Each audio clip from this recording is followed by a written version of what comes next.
Welcome to the Genius Factory. Enjoy the video. You begin by making sure the Apple TV is powered and on the network, because language options sync properly when updated.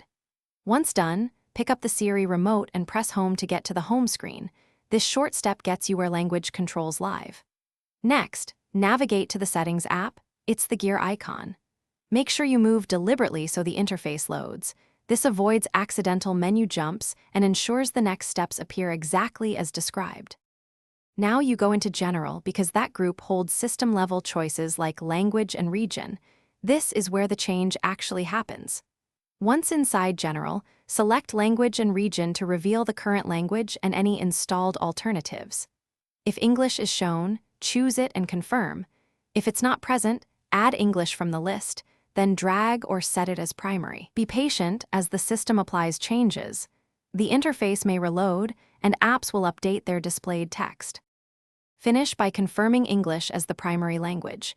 The Apple TV will apply the setting and may briefly restart or relaunch the user interface, which is normal.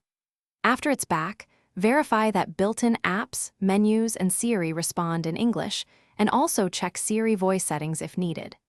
If the language doesn't stick, restart the Apple TV first, and if problems persist, sign out and back into your Apple ID or install any pending TV.